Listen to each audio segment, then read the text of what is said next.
Praise the lord. ప్రభు అయిన యేసుక్రీస్తు నామములో మీకు శుభము కలుగునుగాక.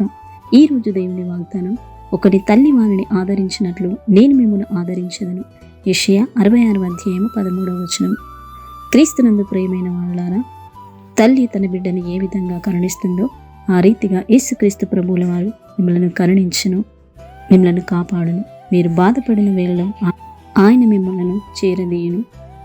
మీరు అడిగిపోయిన వాటినిల్లా ఆయన మీకు దయచేయను. దుఃఖముతో వ్యాధితో ఉన్నప్పుడు ఆయన నిన్ను స్వస్థపరచును.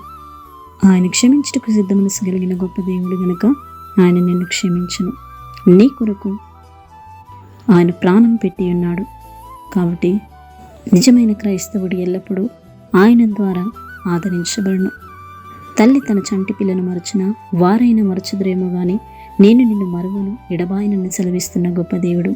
చూడుము, నా అరచేతులలో నేను నిన్ను చెక్కికొని ఉన్నానని సెలవిస్తున్నాడు. ప్రభువే మిమ్మల్ని కరుణించి ఆదరించి కాపాడి ముందుకు నడిపించును. ప్రార్థన. కృపా సత్య సంపూర్ణమైన గొప్ప తండ్రి, మహోన్నతమైన దేవ, నీ ఘనమైన నామమును బట్టి నీకు స్తోత్రములు చెల్లిస్తున్నాం. మమ్మల్ని కరుణించే దేవుడు, కాపాడే దేవుడు, కృప చూపే గొప్ప దేవుడు అయినావు. నీ యొక్క సన్నిధిని ఎల్లప్పుడూ మాకు తోడుగా ఉంచి మమ్మల్ని బలపరచండి. ఎంతమంది అయితే ఆదరణ లేక నెమ్మది లేక ఉన్నారో వారందరినీ ముట్టి మీరే బాగు చేసి కృప చూపి సహాయము దయచేయమని మహోన్నతుడు మహాగణుడైన యేసుక్రీస్తు బలమైన శక్తిగల నామములో ప్రార్థించి అడిగి వేడుకుంటున్నాము తండ్రి. ఆమేన్.